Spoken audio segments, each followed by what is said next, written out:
Hello, beautiful people. How are you? I'll just give it a second for Facebook to catch up and let you all know that I'm live.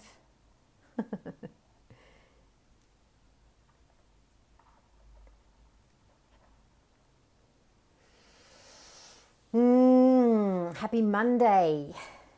Yes, I'm a little, couple of hours later than normal today. I had some things on my calendar that my heart wanted to attend to this morning. And I don't know, maybe midday might be a better time. Maybe it's one of those synchronistic things that midday is a better time slot for this. If you're jumping on, please just give me a heart. Just hit the heart button. Say hi. Tell me where you're dropping in from. Give me one word that described your weekend. Thank you for the heart. Oh, I love it. I love it. There's nothing more beautiful. Hello, beautiful Christy. Oh my gosh, I'm just loving your posts at the moment with your beautiful kids and your partner. Your energy is just so vibrant and so magnetic at the moment. So beautiful to see you. Okay, so today I wanted to share with you my takeaways from the documentary The Wisdom of Trauma. I watched it last week, and I'm going to be really, in fact, let me just start right here. I just want to offer not three, maybe one or two things that I just want to offer before we dive into this. So the first thing is a bit of a warning. Now, I'm not going into specific details or anything today, but I am going to be talking about trauma. Now, the very word trauma can be jarring for some people. So I want to offer that as a warning straight up. If anything in what I share today triggers you or upsets you, please seek out support, whether that's coming to me or seeking out somebody who can support you through whatever this may bring up for you. The second thing about this is these are my observations from this documentary. And whilst I've actually made some notes today, I will be paraphrasing in some parts. So just letting you know, these are my observations and the lens through which I have viewed this. So let me begin by, just for those that don't know anything about this documentary. So the documentary is called, and I will put all the links underneath this live when I'm done, so you'll be able to go check out this documentary yourself. So the documentary is called The Wisdom of Trauma. It was first released, I think, June or July this year, and it's just had a re-release. So it's been created by an organisation called Science and Non-Duality,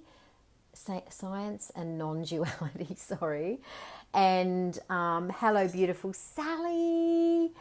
Oh, yeah, such a powerful documentary, and it hasn't left me since I watched it. So, so produced by Science and Non-Duality, and following the teachings and principles and practices of Dr. Gabor Mate, who is just in his own right an extraordinary human. So, I watched it last week. For me, the first time last week. Now, I watched, it's only an hour and a half, but I watched it in 3 sittings because for me there was so much in it to digest. So that was for me. It's not it's not graphic or anything like that, but just the content. For my body recognized so much of what he was saying. So taking that little bit of time to just process what he shared was really important for me. I'm just halfway through watching it again for a second time.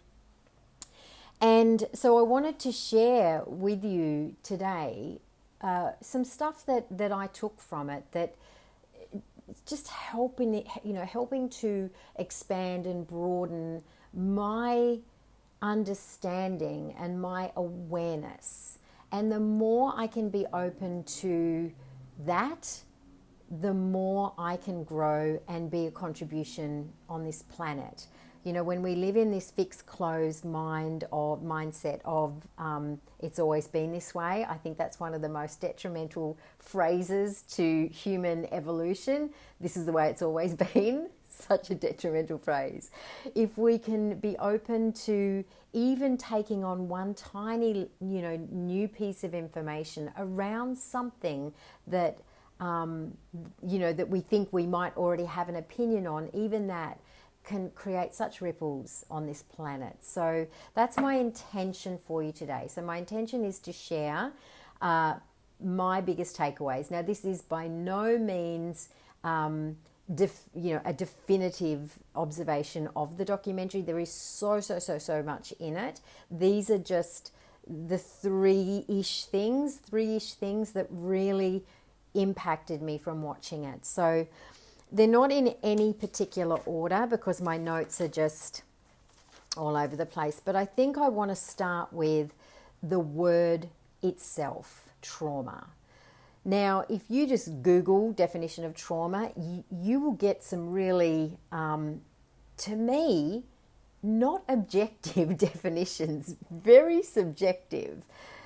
And they're all related to, being hurt as a child or, as an adult, or, it's like some sort of physical wounding.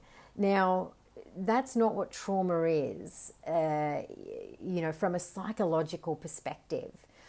So I want to start by just sharing, this is a quote by, Dr. Gabor, which I just love so much. And it really, for me, encapsulates and really helps to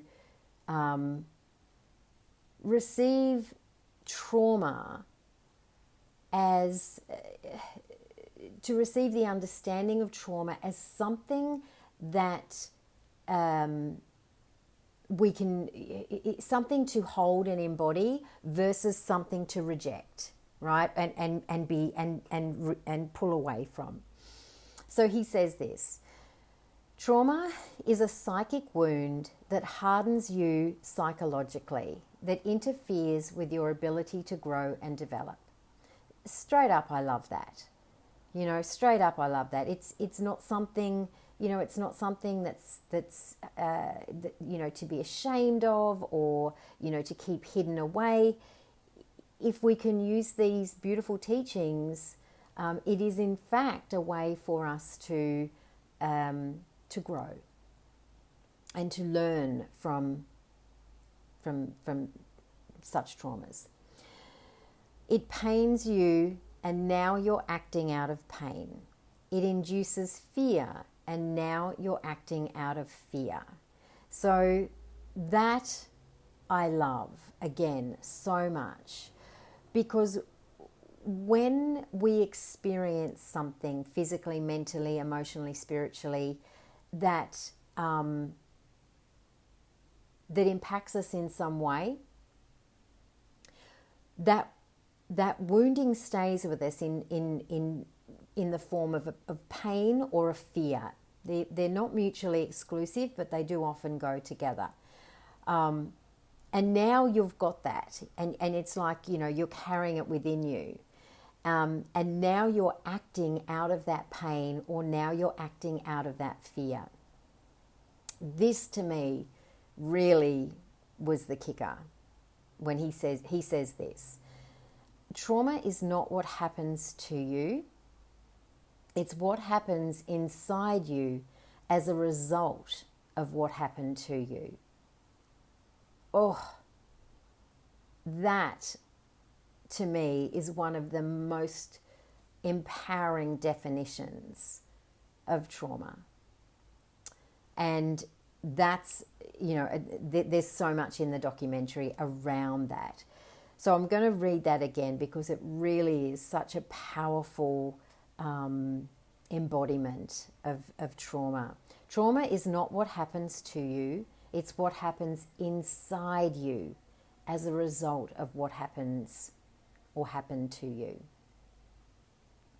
So I want to just, I'm just going to go through my notes and just unpack all the little bits and pieces that came through for me as we go. So they're not necessarily in any particular order, but they're just in the order of how I've kind of noted them down.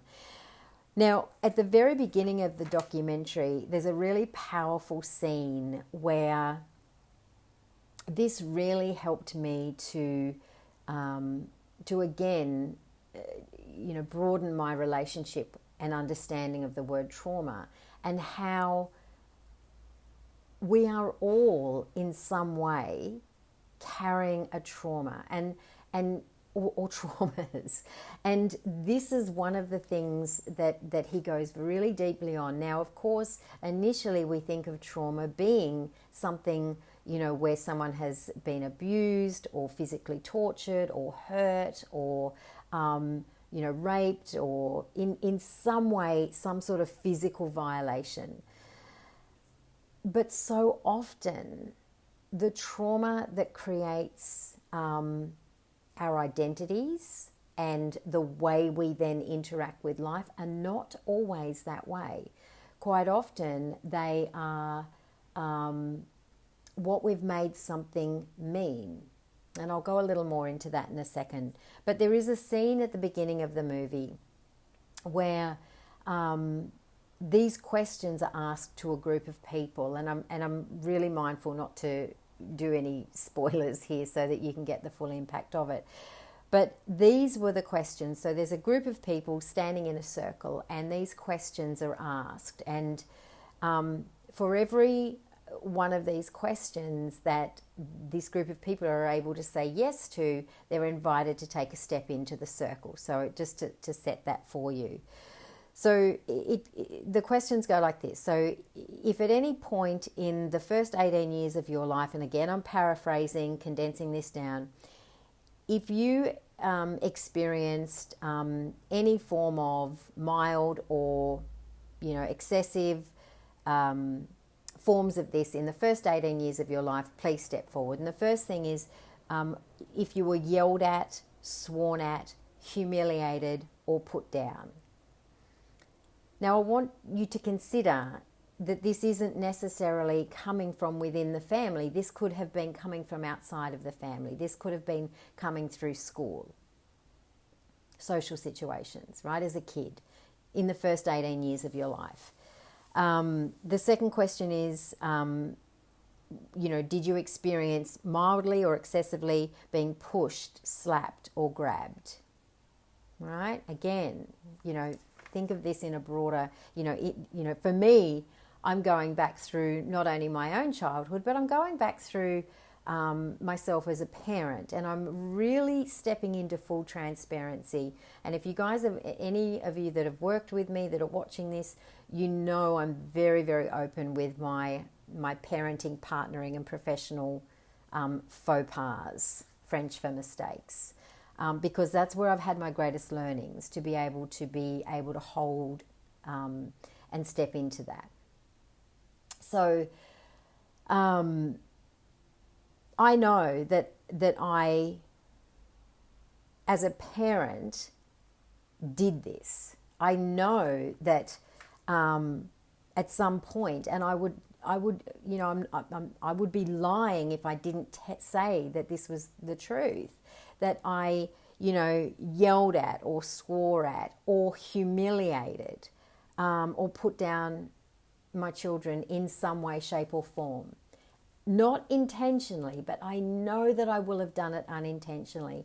And in fact, I can think of one example in particular with my daughter where we played a trick on her. We just played a trick on her. It was a prank, not a trick. It was a prank. And I now know, all these years later, she was probably 8 or 9. And it was just a funny prank. I also had this happen to me, not the same, but I had a prank played on me when I was just 5 by my brother. And not intentional. But remember, by Dr. Mate's interpretation of trauma, it's not what happened. It's not what happened outside of us. It's what happened inside of us as a result of what happened outside of us. And this prank, that we played on my daughter, which had no malice or anything in it, absolutely impacted her. It absolutely, she was traumatized by this prank. Now, I'm only sharing this with the intent of, this is not about judging. This is not about, beating ourselves up. This is about, moving forward from this point. How can we move forward from this point? And awareness, to me, opening up our conscious thinking and our conscious thoughts and our conscious mind, and opening up our awareness, is how we can view something differently and move forward. So that's the second of these questions to this group. And then the third, of course, if in the first 18 years of your life, mildly or excessively, were hit hard enough that you were left with marks, bruising, wounds, etc. And then the final question in this scene is, if in the first 18 years of your life you felt like no one loved you, right? Yeah, as I say, there's a lot in this documentary, but a lot from the perspective of, for me, growth. What can I do from this point forward? And yes, and I know, again, those of you that work with me privately, one-on-one, and what have you, we look at this. We look at things that happened when you were a kid, and what did you make them mean? Because it's what we make them mean that is the pain or the fear that gets trapped inside of us, which is the trauma. I'm just reading my notes, so bear with me. So those questions, so any one of those questions, what that does, if you answered yes to, what that does is, it's like in your body, and this is my interpretation now, in yogic terms, it's called a sanskara. There's a word for it in Buddhist terms, but it's an imprint in your central nervous system. So when my brother played the prank on me in front of, and I was so humiliated in front of my family, and when, ironically, I've just connected the two things, that my daughter, does trauma travel generationally? Yeah, Dr. Mate goes on to talk about that. Is trauma something that can, and I've just made that connection. Whoa. The same thing that happened to me, I was part of that happening to my daughter. Again, this is not conscious or intentional. Yeah, so good. So good to have this awareness. But what it does is it places you into a hypervigilant state around the thing that happened. So it's like something gets trapped in your central nervous system. And so then anything that happens in your waking life that looks even remotely similar or feels remotely similar, you will have a set of behaviors and responses and habits that identities that come up in place to prevent you from experiencing that perceived pain again. Now, how does this play out in your life? Well, of course, it's going to dictate or determine what your life looks like based on something that happened as a child, whether it was something that was, a perceived threat or a real threat. Yeah.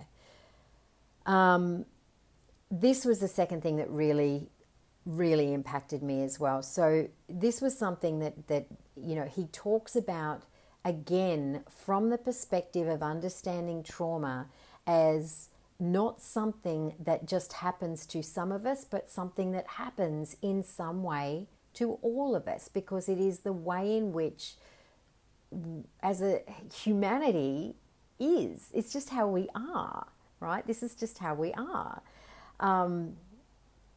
And so he went on to say that,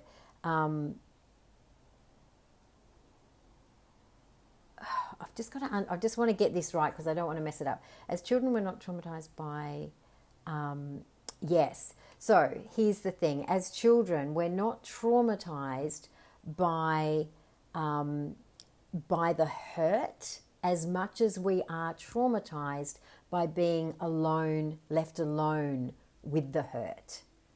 Right? So if I use the prank example that I've just shared with you, you know, for myself and then my daughter as well, it's not the prank. It is the prank, but it's not the prank. It's not the thing, but it's what she and I were then left alone with to process around that prank, because we, as little kids, made that mean something. And that gets kind of trapped in our body. Oh, and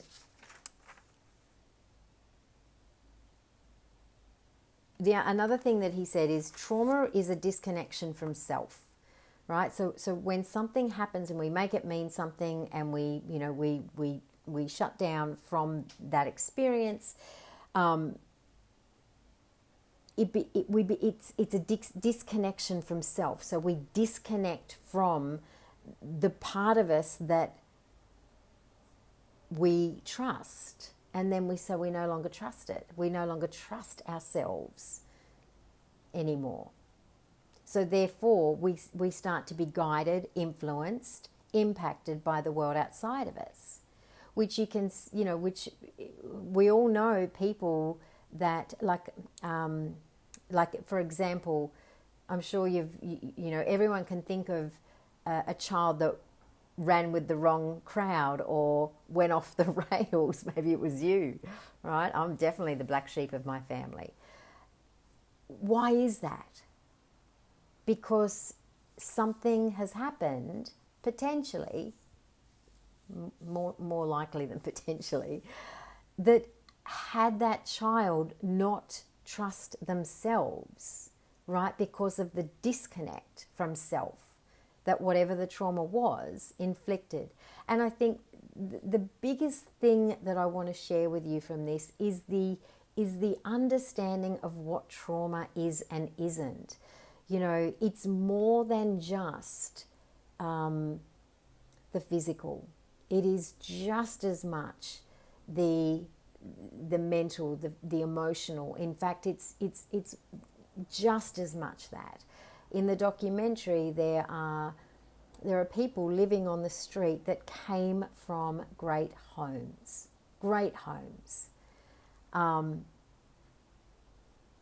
But the hurt that they endured was that their parents weren't there for them. They had no connection. So they were kind of left alone with their own hurt and left alone to process that hurt. This was really, this was a little, jarring for me, because this is how I raised my babies. I didn't do the sleeping in my bed thing, but there is a thought process around that now, that the most natural thing for a child is to have that attachment to the parent, because that attachment fosters authenticity and the ability for the child to become its authentic self. It comes through that attachment. So, yeah, there's so much in this documentary, just so much. And then the final thing, which I don't know if I wrote down. Did I write it down?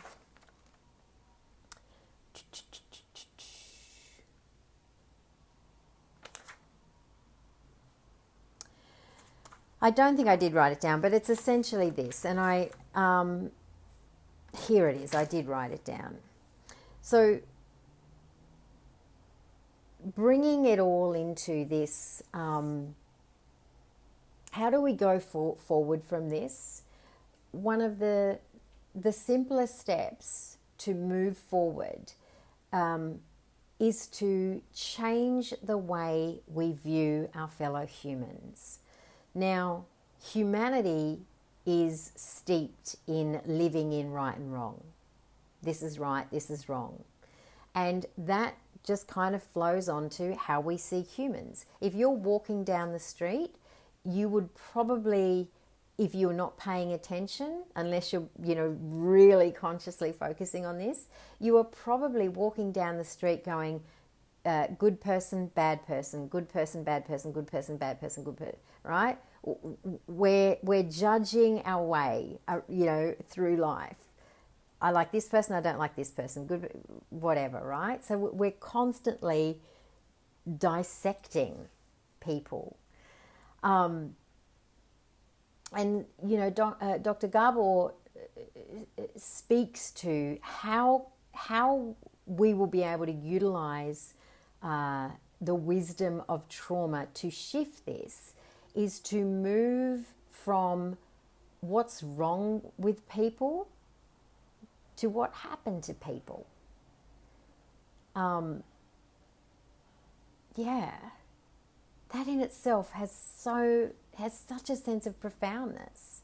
Imagine looking at every human being that you encounter in your day, every single human being that you encounter in your day, instead of through the eyes of judgment, through the eyes of compassion. And I know that's stating the obvious, but for the most part we don't do it. We've certainly got plenty of evidence in the world right now as to how divided we are.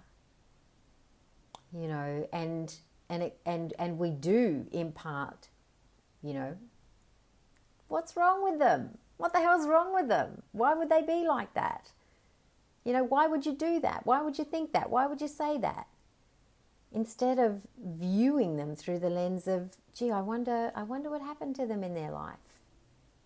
I wonder what happened to them in their life that has them be so angry now, that has them be so, frustrated now, so, anxious now, so depressed now, so what, all of it. Actually, that was something that I wrote down that I wanted to share as well. Where did I write it? The template. Dr. Mate's belief as well is the template. His belief, and he's a doctor, so, for me, hashtag not a doctor, Dr. Mate is a doctor.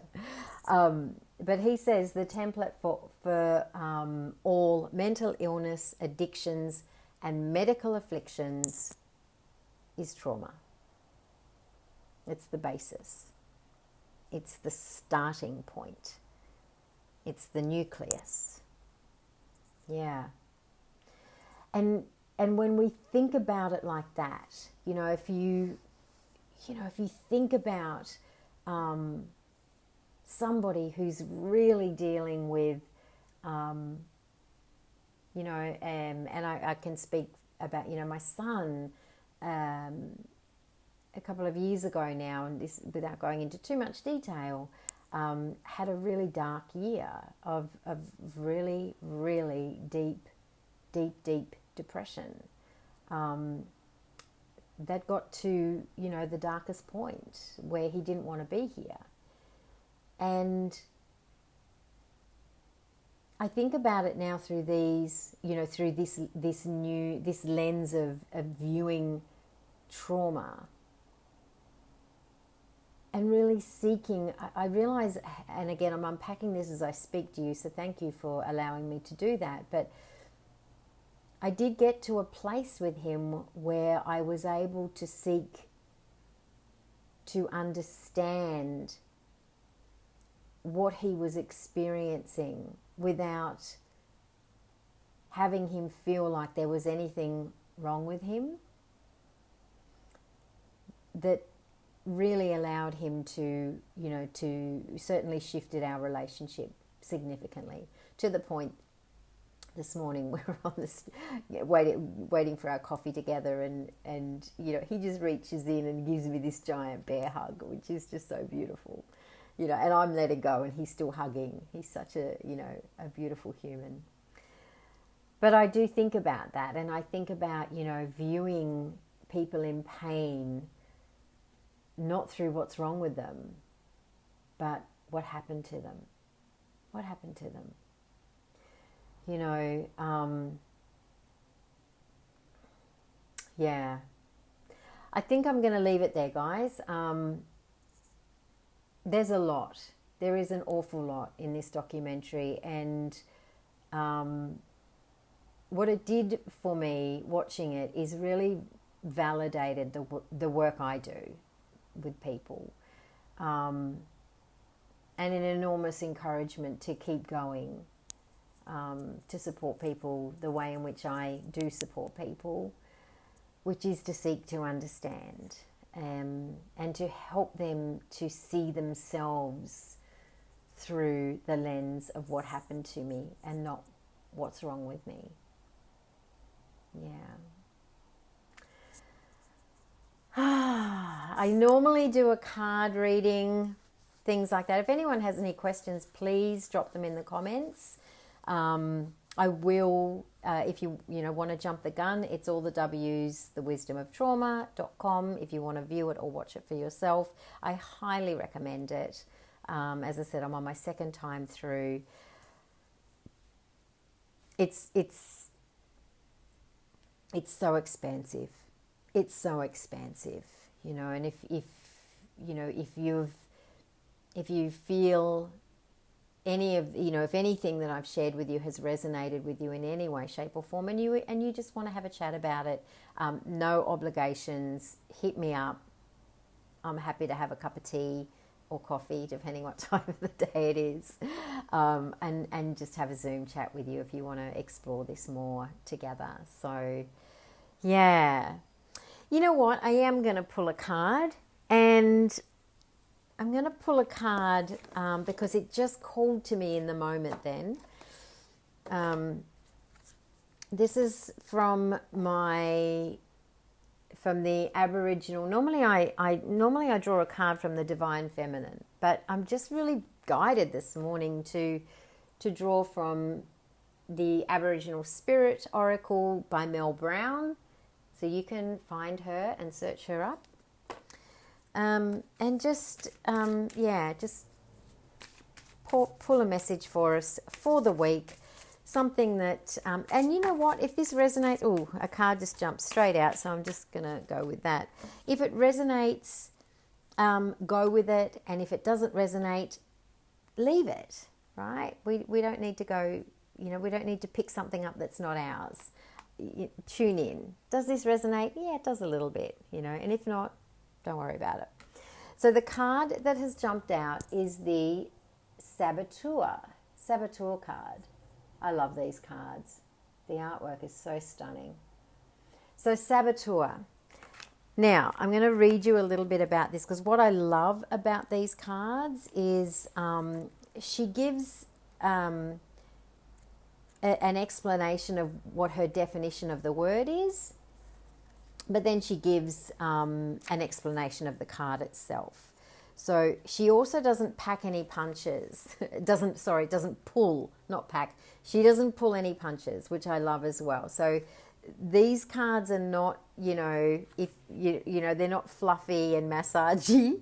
These are like Jaguar medicine. These are the slap across the face cards that sometimes we need. So to her, a saboteur. So a saboteur. So often we look for the dark and ominous, being in the long black trench coat, hiding his face beneath the brim of his dark hat, trying to be inconspicuous, yet scary as hell if you are unlucky enough to meet up with him in the light of day. Rarely do we understand the person to fear the most is our very own self, for we are our own saboteur. We too often look for reasons to fail and to blame others when things don't go so well. We sometimes forget to look inwards and look at our own role in each scenario and explore how we could have influenced the situation ourselves. It's kind of perfect with with unpacking the wisdom of trauma today, having a look at our own role in what has happened. And I'm going to, I'm going to refer back to the documentary, but not from what's wrong with me, but what can I learn from this? What is this here to show me? What happened? What happened that I'm experiencing or feeling what I'm feeling right now? And how can I grow from that? What can I learn from that?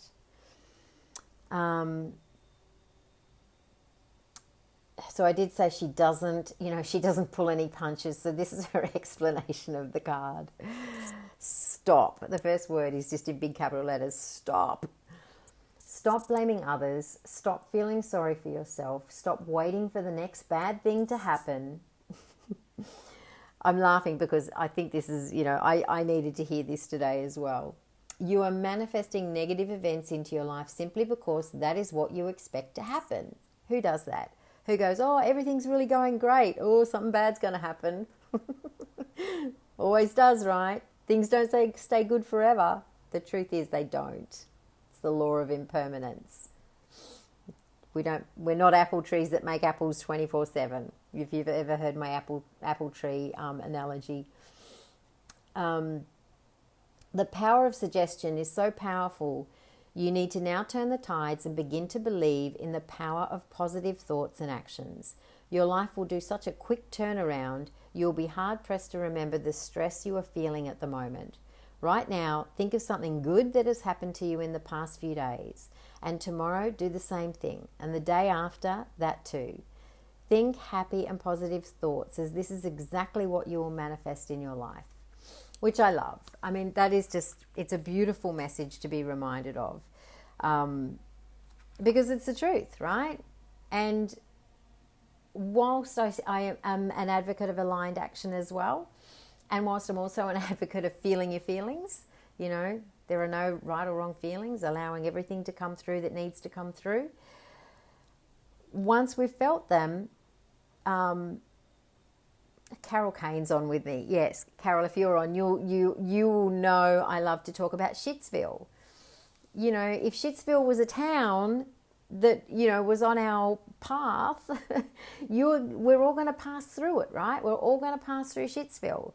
But it's up to us if we decide to unpack our little suitcase and live there. We can just keep traveling on to the next town, which could be Joyville. We decide where we unpack and live. We definitely can decide that.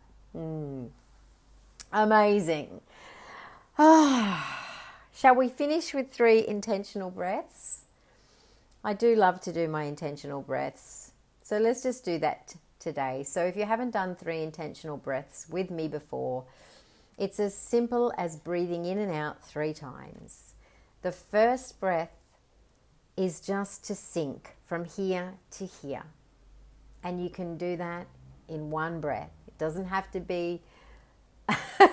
I've frequently visited Shitsville. Me too. It's a town on the map. You're going to kind of pass through it, but we don't have to unpack and live there. So our 3 intentional breaths. The first breath... actually, just on rituals, right? If if doing a ritual feels like adding another thing to your list, don't do it. I don't like doing things that take hours and hours either. I like my practices to be nice and quick and in the moment. Which is why I love 3 intentional breaths. I can do it 50 million times a day, right? I'm going to give you a little bonus at the end of this as well, which is how to slow your breathing down to 3 breaths a minute. In fact, I'll do it now. Most of us are breathing, if we're not paying attention, anywhere between 10 and 15 breaths a minute, right? We're breathing up here, instead of full body breathing. So we can all slow our breathing down to 3 breaths a minute. This is a shamanic practice. I don't know if Sally's still on with me. This is one of Alberto Veloto's practices. So it's called box breathing. And it's as simple as 4, 4, 4, 4. And you do this 3 times and that's a minute. And you will have slowed your breath down in just 60 seconds to 3 breaths. which takes you out of the sympathetic nervous system into the parasympathetic nervous system. So, breathing, we breathe in for a count of 4. We hold for a count of 4. We breathe out for a count of 4. We hold for a count of 4. That's one breath. And we do that 3 times.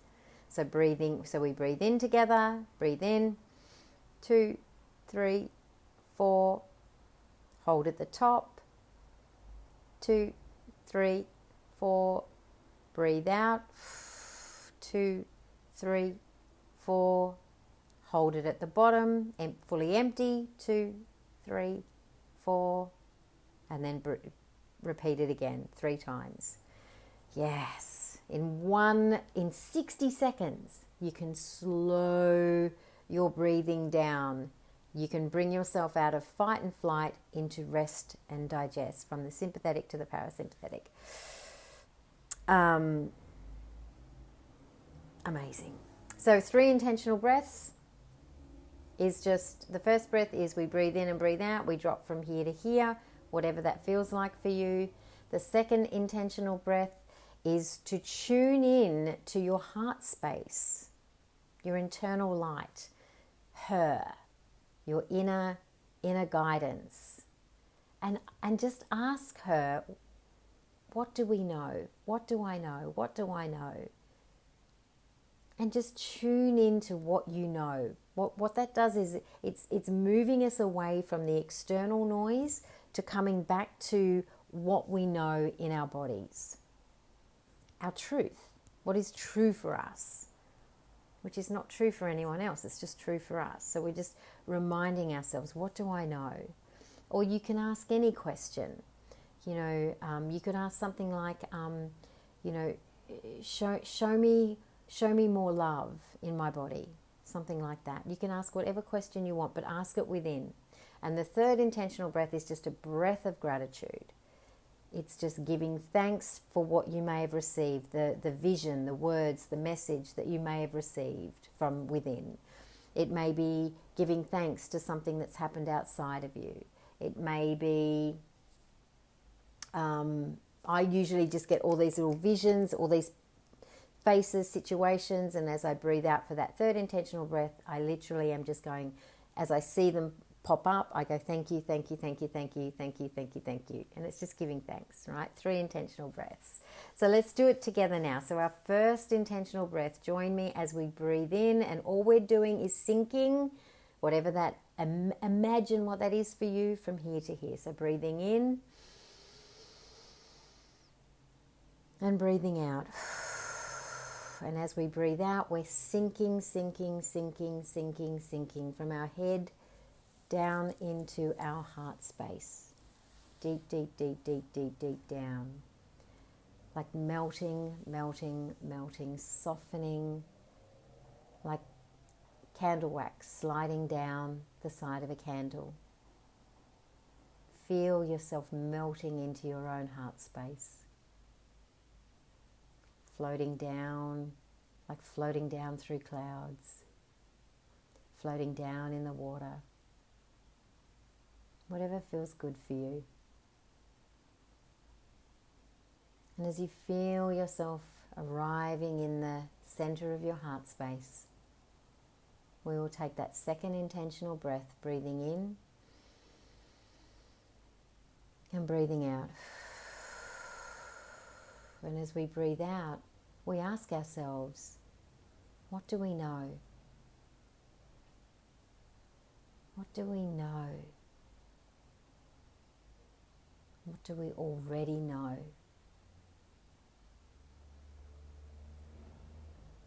And just notice the first thing that pops into your vision, the first thing you hear. It might be a feeling, might be a color, might be a song. Whatever first pops in for you.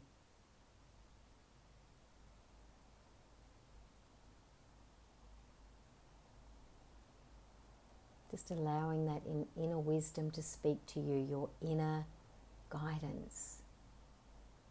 The part of you that knows by heart. Doesn't need to be told by anybody else. Just what you know.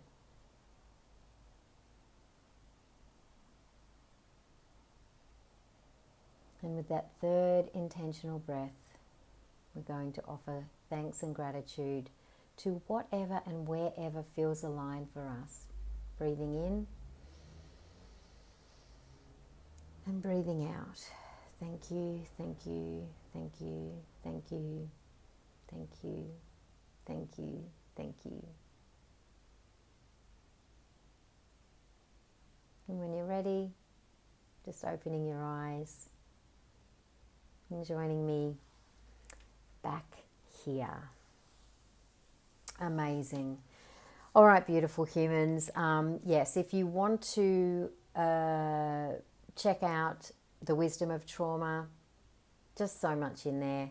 If you want to reach out and have a chat with me, please do. If you want to know more about working with me, reach out, we can have a chat. And if anything in the conversation today distressed you in any way, shape or form, please seek out support or reach out to me, and I will, if I can't support you, I will guide you to someone who I think can. And have the most magnificent week ahead. Wherever you do, wherever you go, try and view the world through, instead of viewing the world through what's wrong, view the world through what happened. What happened here? Lots of love.